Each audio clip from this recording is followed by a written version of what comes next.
Bonjour. Je ne sais pas si vous êtes comme moi, mais pour moi, le thème du bonheur est un thème vraiment important dans ma vie. J'ai toujours apprécié le bonheur et des souvenirs de bonheur, mais j'ai toujours apprécié aussi dans les Écritures les textes qui parlent du bonheur, puisqu'on retrouve souvent des textes qui nous indiquent comment avoir le bonheur.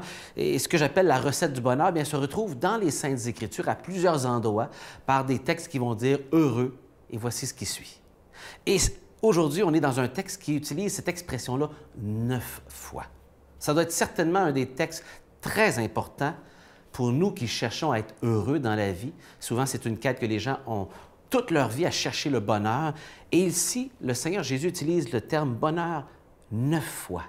Écoutons attentivement ces paroles dans le Sermon sur la montagne, dans Matthieu, chapitre 5, les versets 1 à 12.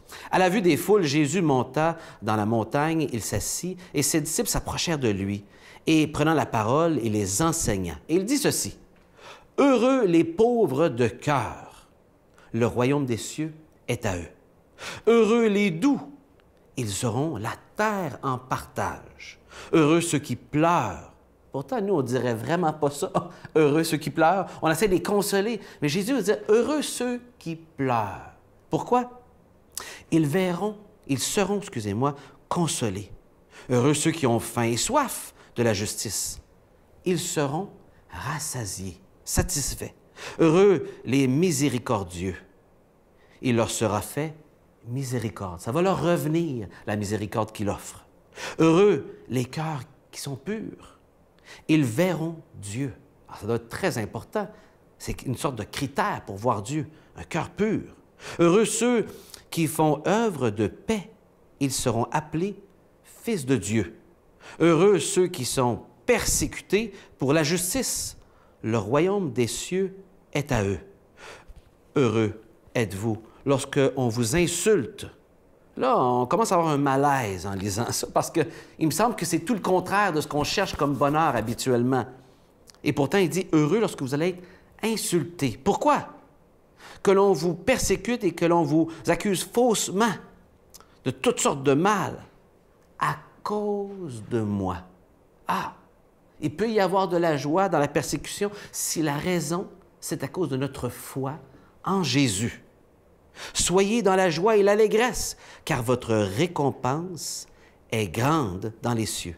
Et c'est ainsi, en effet, qu'on a persécuté les prophètes qui vous ont précédés. C'est-à-dire, c'est normal d'être persécuté lorsqu'on est quelqu'un qui représente Dieu, qui parle de Dieu avec vérité, puisque ceux qui l'ont fait dans l'Ancien Testament ont été persécutés.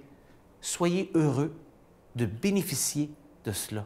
Ça veut dire que vous croyez dans la bonne personne, Jésus. Et ça dérange. Et chose particulière ici, 9 fois on voit cette expression-là de bonheur. Et j'aimerais citer ici un prédicateur que j'apprécie beaucoup. Il dit ceci sur ces versets. « Imaginez l'attention de la foule focalisée sur Jésus en l'entendant prononcer les mots « heureux ».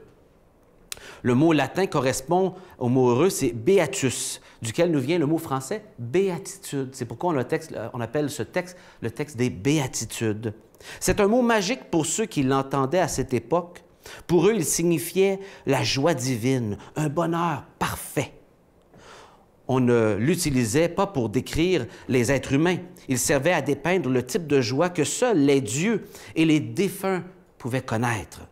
La béatitude implique une satisfaction et une suffisance intérieure qui ne dépend pas des circonstances extérieures. Voilà ce que Jésus, ce que le Seigneur offre à celui qui se confie en lui. Fort intéressant. Jésus offre ce genre de bonheur. Et la clé dans tout ça, c'est que chacun des personnes ici qui sont considérées heureux, c'est des personnes qui sont en besoin, qui vivent des moments difficiles, et qui, à cause de cela, ont de la place pour Jésus. Souvent, Dieu n'a pas de place dans nos vies parce qu'on est autosuffisant. On s'arrange tout seul. On est capable. On est intelligent et débrouillard. On a une bonne job. On ne manque pas d'argent. Et qu'est-ce qui arrive? On n'a pas de place pour Jésus. Les gens qui sont heureux ici, c'est des gens qui passent des moments difficiles. Et parce qu'ils ont des moments difficiles, leur cœur est ouvert et il y a de la place pour Jésus.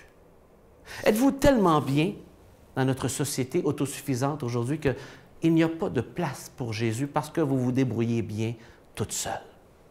Mais Jésus ici parle d'un bonheur qui va durer pour toujours, un bonheur qui dépasse les circonstances. Avez-vous ce réel bonheur qui va continuer aussi au moment juste avant la mort et après la mort? Avez-vous cette certitude aujourd'hui? Je vous invite à vous approcher de Jésus qui désire vous donner cette joie profonde. Et je vous le propose dans le nom de Jésus. Amen.